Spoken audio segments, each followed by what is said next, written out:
Netherlands and Germany all go to the polls, and there is a good chance that some of the parties represented here today will do very well at those elections. Let's just take Marine Le Pen. She is the leader of the National Front in France, and the latest poll suggests that she is topping the first round at the presidential election with a 30% popularity vote at the moment. That would take her through to the second round.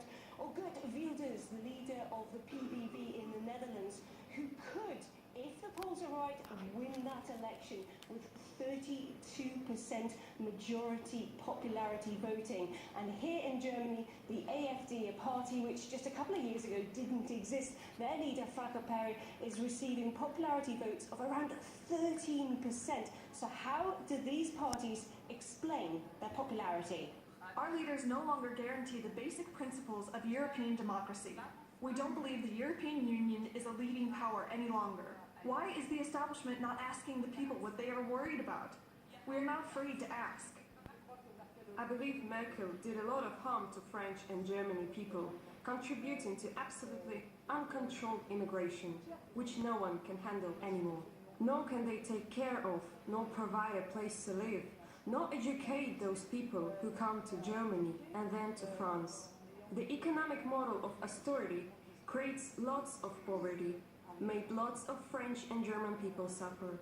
We have many common points according to our analysis, but also according to our aspirations, which will translate into a political plan.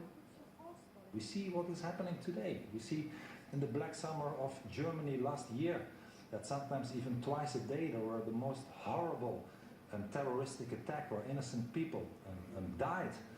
I think that is the result if you stop looking or only keep looking politically correct towards the Islamization. Well, these anti-establishment parties aren't popular with everyone, and there were protests outside in Koblenz. Amongst the protesters outside included the German Vice-Chancellor Sigmar Gabriel. The protesters were shouting slogans such as "No borders, no nations, no to deportation." Let's find out more about the reaction to those protests. My guest now is Joachim Pohl, who's from the AfD party here in Germany. Thank you very much for joining us. What would you say to the protesters who were here rising up against this meeting?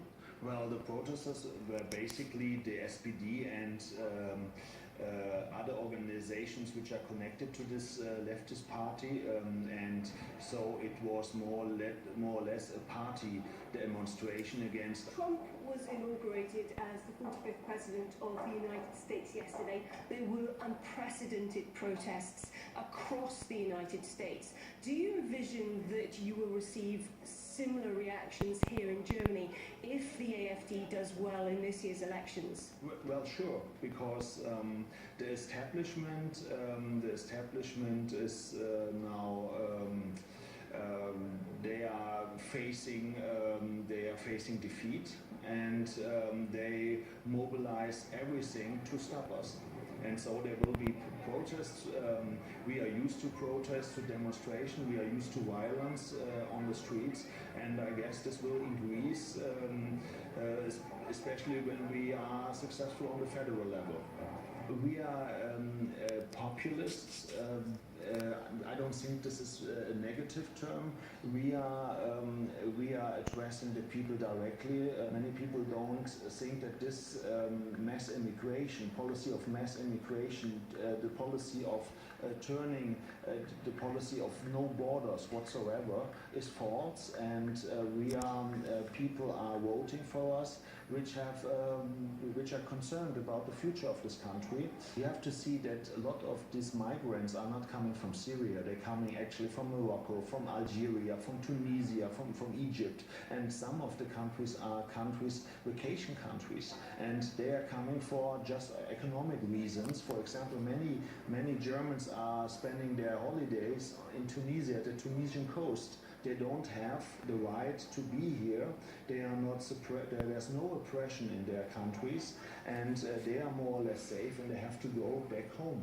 The meeting here hasn't ended. There's more discussions to be had between these anti-establishment parties about how they can work together in the coming months ahead of those elections in the Netherlands, in France and in Germany. And the overwhelming feel from from the delegates here is that there is the end of the old politics and this is the dawn of a brand new politics.